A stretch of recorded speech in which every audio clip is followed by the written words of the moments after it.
There was a moment, not when I walked in, not when I saw them, but 2 seconds after. When she looked at me, not startled, not guilty, just still, like she'd rehearsed that exact moment 1,000 times in her head, like she'd been waiting for it. I don't remember how I got into the room. I don't remember the key turning or my hand on the doorknob. Just the scent, that sharp, familiar perfume she only wore when she wanted to feel seen, and the sound of fabric shifting too slowly, too deliberately. He moved first, scrambled for his shirt, said something like, "Shit, man," or maybe, I didn't know, but I wasn't looking at him. I was looking at her. Her back against the pillows, knees still drawn up, that calm, dry-eyed stare that didn't match the scene at all. That's the image I can't shake, not the betrayal, but the lack of surprise. "You weren't supposed to be home until tomorrow," she said. Not in anger, not fear, just fact. And that was when it hit me. She wanted me to see this. Maybe not that day, maybe not that hour, but eventually. The door was never locked. The curtains were half open. She didn't stop when she heard the car pull in. There was no panic, no cover-up, just an offering, a confession without words. I said nothing, just turned and walked out. I didn't yell, didn't punch a wall. I didn't even slam the door. I just drove 10 miles, maybe 15, before I had to pull over because I realized I hadn't taken a full breath since I walked in. The next part is blurry. A hotel room. My suitcase still in the trunk from the conference. I didn't even unpack. I just sat on the edge of the bed with that silence ringing in my ears, trying to decide what hurt more, the fact that she cheated, or the way she watched me watch her.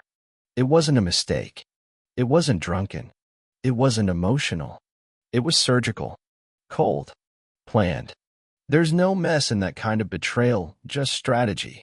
I didn't sleep that night. Just lay there thinking about all the things I'd missed. The empty looks. The way her touch had gotten softer, then rarer. The way she'd started sleeping on the edge of the bed like she was already halfway out the door. I kept replaying moments from the past few months, hunting for signs like a detective trying to reconstruct a crime scene after the fires already burned it down.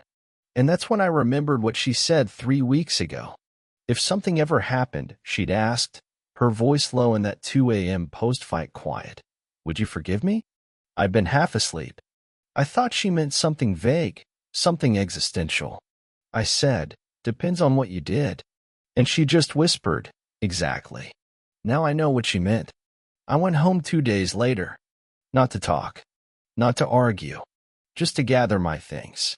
She was sitting on the porch like she'd been waiting again, a coffee cup in her hand. No tears, no apology, just that same silence.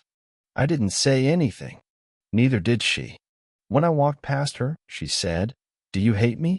I paused, not because I didn't know the answer, but because the question wasn't real. It was ritual, a line from a play we were both pretending not to be in. "No," I said, "but I know why you did it." She flinched at that. Not visibly. Just a small twitch, the corner of her mouth, maybe the way she held the cup tighter. That was her confession. The only one I'd ever get. Later, I'd piece together more, the timing, the distance, the way her best friend wouldn't meet my eyes when we crossed paths at the store. They all knew. They all helped. Not out of malice. Out of mercy. Or maybe out of pity. Because what I didn't realize then, what I only understood weeks later, was that she didn't want to leave me. She just wanted me to leave her. Because she didn't have the courage to say what she felt. Or rather, didn't feel. She knew I couldn't forgive that. She knew I'd walk. That was her escape plan. Her way out. She gave me the one thing I couldn't stay for. And it worked. Or at least it did. Until I started asking why. The first thing I noticed when I walked back into the house, after she was gone, was the smell. Not her perfume. That had vanished. I mean the absence of it. The echo of her, scrubbed clean from the walls. The place didn't feel abandoned. It felt sterilized. Like she'd removed herself on purpose. Her closet was empty. No forgotten scarves, no stray earrings tucked into dresser drawers. Even the dust where her jewelry box used to sit had been wiped away. But she left my things. Every shirt, every razor, every photo of us, minus the ones where she was alone. It was like I'd never had a wife. Just a very meticulous roommate with no sentimental attachment. On the kitchen counter, I found a single envelope. No name on it. Just resting there, too obvious to miss.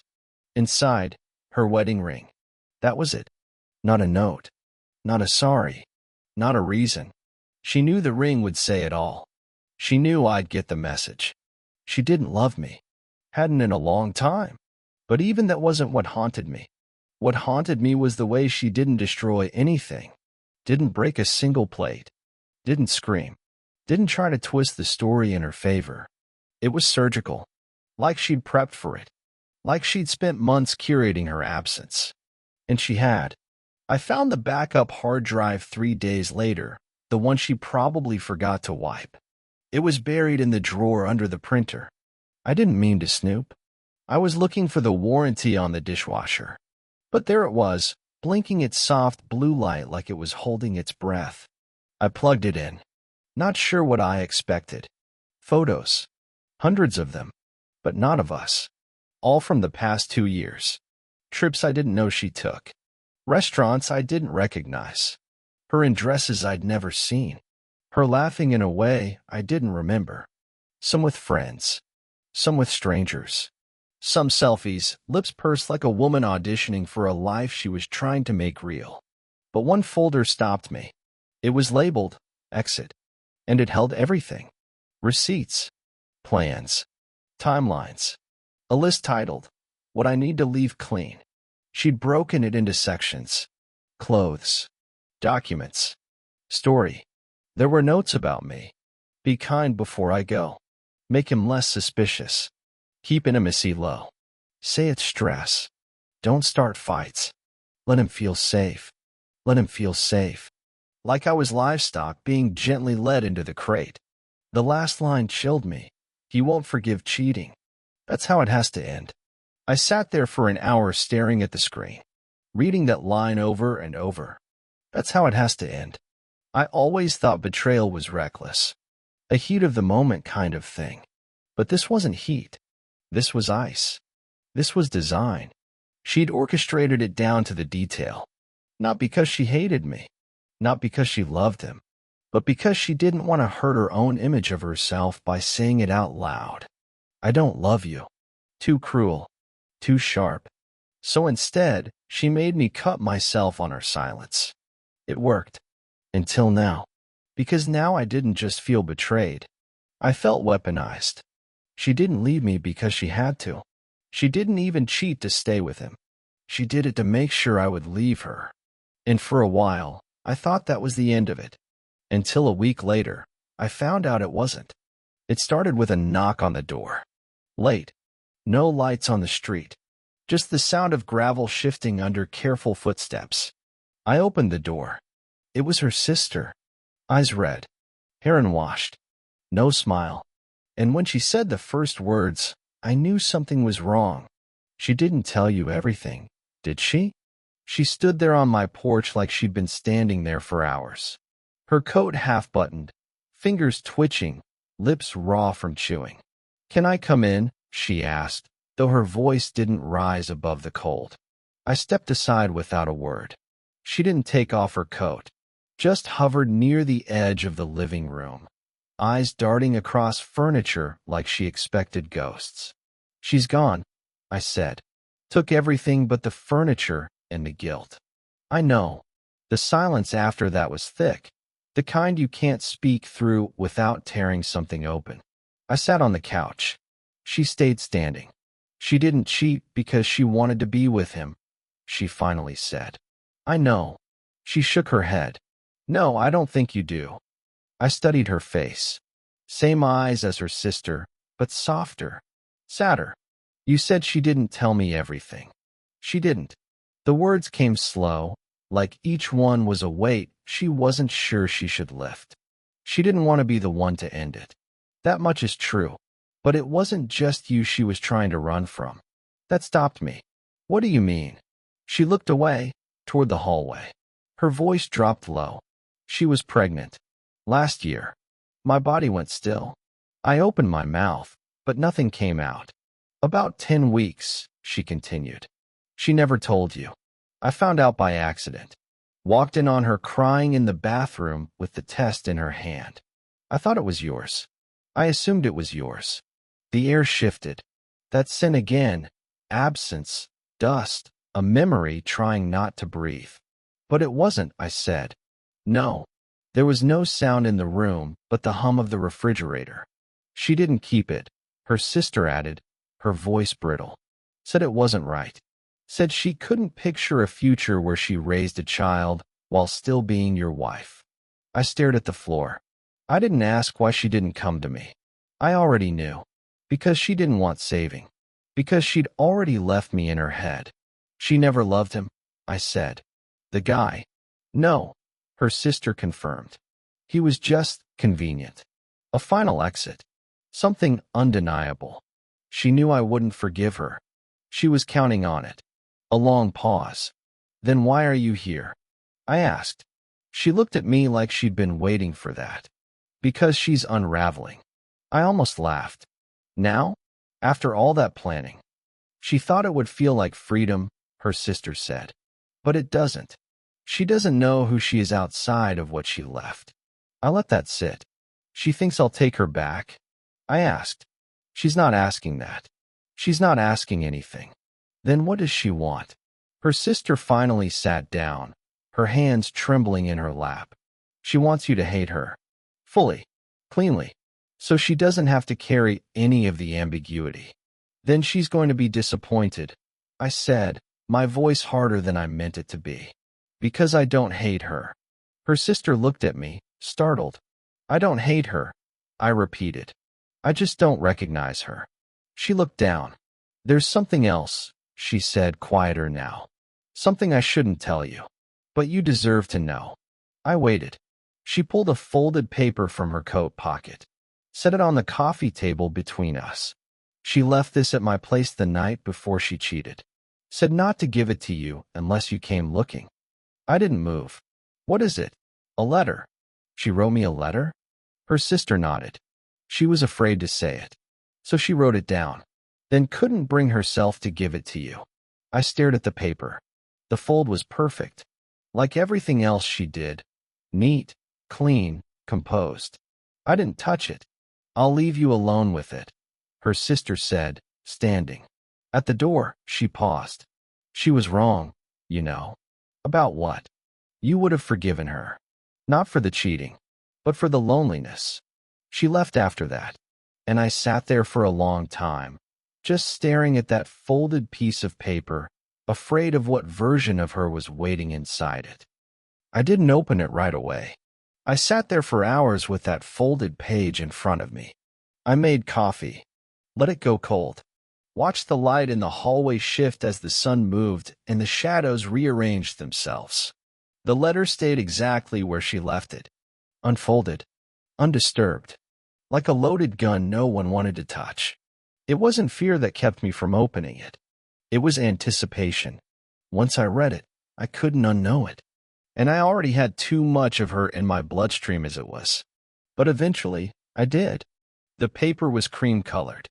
Heavy. The kind she used for birthday cards and formal thank yous. Even her handwriting looked calm, tight, upright script like someone who'd practiced emotional control. There was no dear. No to. Just this. I didn't fall in love with someone else. I fell out of the person I was supposed to be. That's how it began. You would have stayed. That's what scared me.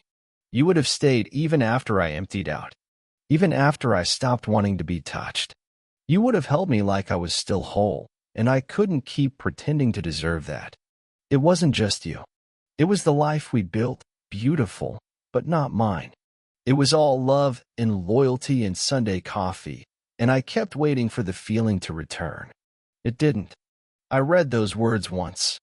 Then again. Then again. So I chose the exit you couldn't come back from. Not because I hated you. but because I knew you'd never leave unless I broke the version of me you were holding on to. And I couldn't bear to be that version anymore.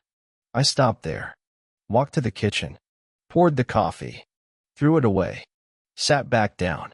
The man you saw wasn't a mistake, but he wasn't real either. He didn't mean anything. He was a tool. I knew what I was doing. I'm not proud of it, but I needed you to go, because I couldn't say it to your face, because I don't love you. There it was, the words she never said. 3 years of marriage reduced to 7 syllables on heavy paper. I thought the letter would give me something to hold on to: closure, rage, maybe even pity. But it didn't. What it gave me was clarity. She didn't cheat because she was weak. She cheated because it was the most efficient way to be rid of me. That's what chilled me. The cheating wasn't the betrayal. It was the method. I kept rereading one line over and over. You would have stayed even after I emptied out. Because she was right. I would have. I did. Through the silences. Through the cold kisses. Through the nights we lay in bed like strangers. I stayed because I loved the idea of her, the one from year one, when we used to talk about having kids and taking road trips and repainting the spare bedroom. But she wasn't that person anymore. Maybe she never was. The next day, I boxed everything. The wedding album, her books, her coffee mug that said, "Let it be," in soft cursive. All of it. I dropped it at her sister's house. Didn't stay for small talk. Didn't ask how she was doing. Didn't want updates. I didn't need more stories. But 2 days later, I got one anyway. From a man I didn't recognize. A message on social media. Hey, you don't know me, but I think we should talk. I knew her. Before you. Before me? She told me the same thing. That she couldn't say it to my face. That she had to make me leave myself. She did the same thing to me. I read the message 5 times before I replied. And what he told me next made everything click into place in the most devastating way possible. His name was Daniel. He worked in marketing. Lived 2 cities over. Same haircut I had 3 years ago. Same quiet, even-tempered face in his photos. We could have been brothers in another life. Or, more disturbingly, the same man in different seasons. He reached out like someone passing a note in a burning building. Quiet. Urgent. Not sure if you should be talking. But when I called him, he answered on the first ring. It's like watching someone else walk into the fire you just escaped, he said. His voice was calm. Too calm. Like mine had been after she left. She did it to you too? I asked. He didn't hesitate. She made me think it was my idea to leave, he said. But it wasn't. She just set the stage so perfectly that I couldn't stay. How? The same way she did it with you, I'd guess. And then he told me everything. He and Evelyn, that was her name before she met me. Before she changed it to something softer, more likable, more adaptable, had met at a conference. Quick romance. Fast marriage. Too fast, in hindsight. She was intoxicating at first, he said. Curious, clever, always 2 steps ahead. But then, one day, I realized she wasn't reacting to me anymore. She was performing something. A role she'd already decided needed to end. I asked him how it ended. She started pulling away. Not suddenly. Strategically. Little things. Emotional distancing. Intimacy withheld, but not cruelly. Just enough to keep me guessing. And then, he paused. She cheated. With someone she knew I'd see her with. I sat with that. You confronted her? He laughed, but there was no humor in it. She didn't argue. Just said, now you know. And then she left the next morning. I told him about the letter. The timing. The exit folder. The ring in the envelope. He wasn't surprised. She did the same thing to me, he said. Word for word. I didn't speak for a while. Just listened to the dull ringing of quiet truths echoing down a hallway I hadn't realized was endless. How long were you married? I finally asked. 2 years and 9 months. I closed my eyes. 3 years and 2 weeks, I said. She likes that mark, he said. Before it gets too messy. before she can be seen for what she is. What is she? There was a long pause. She's a ghost in a beautiful body, he said. She doesn't want connection. She wants devotion until she can't stand it anymore. And then she burns the house down so she never has to admit she lit the match. The next night, I couldn't sleep. I kept seeing her face in those first few months. The way she watched me while I cooked. The way she'd rest her head on my chest like she was home. But was it real? Or was it just the first step in a loop she'd walked a dozen times? The worst part wasn't that she cheated. It was that she turned me into a cliché, the loyal husband in her breakup algorithm. A man she could hurt without having to say a word. I went back to the hard drive. I hadn't opened the last folder. I didn't have the stomach for it before. It was titled simply, Drafts. Inside, emails, letters, journal entries. Some about me. Some about Daniel. Some about a third man, Jason, a name I'd never heard. But the pattern was unmistakable. Each folder marked a relationship. Each folder ended the same way. Cheating. Silence. Exit plan. Not one of us ever got the truth. We all found it after. It wasn't random. It wasn't even personal. It was architecture. A woman building her exits before she ever finished unpacking. That night, I printed it all. Not out of vengeance. Not yet. Just to feel the weight of it in my hands. To see it all laid out, the pattern, the precision, the pathology. And then I made a choice. I wasn't going to warn the next man. I was going to find him. Not to stop her. To watch her. To see if, this time, she'd try to change the script, or if she was already preparing his exit too. Because some betrayals aren't about endings. Some are just rehearsals for the next act. It took 3 weeks to find him. His name was Simon. Worked in IT at a clean little startup downtown. 31. Introverted. Never married. The kind of man who looks for peace, not thrill. Who doesn't see danger coming until it sits across from him and smiles. I didn't approach him. Didn't warn him. I just watched. Once. She met him outside a gallery.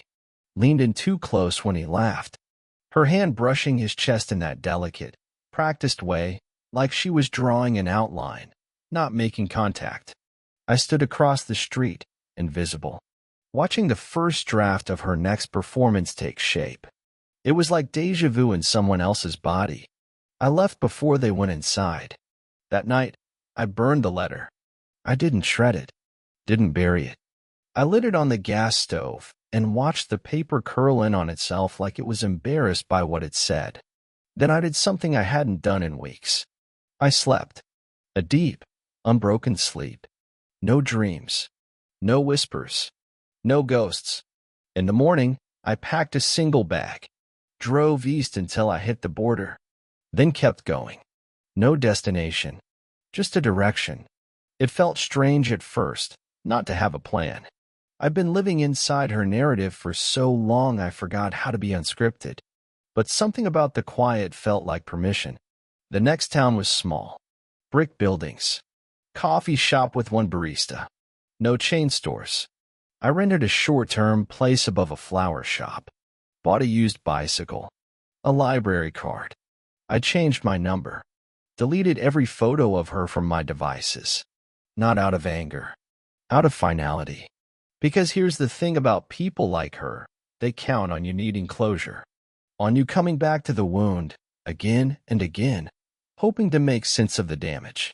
But the most powerful thing I ever did was leave the story without finishing it. Let her sit in the echo of her own silence. Let her wonder if I'd forgiven her. Let her wonder if I'd tell Simon. Let her play every version of the fallout in her head and never know which one came true. That was my revenge. No exposure. No final confrontation. Just absence. Because the one thing she couldn't plan for, the one thing her letters and folders and timelines never accounted for, was a man who walked away without needing to be seen. I still think about her sometimes. Not the way she was. The way she pretended to be. The woman who used silence like a scalpel. Who turned betrayal into a kind of mercy. who convinced herself that hurting someone cleanly was somehow kinder than telling the truth. But I don't miss her. I don't hate her either. She was a lesson. And some people aren't meant to be loved. Some people are meant to be survived. Thanks for watching. If this story pulled you in, make sure to subscribe and hit the bell so you never miss the next confession. Until next time, take care and watch who you trust.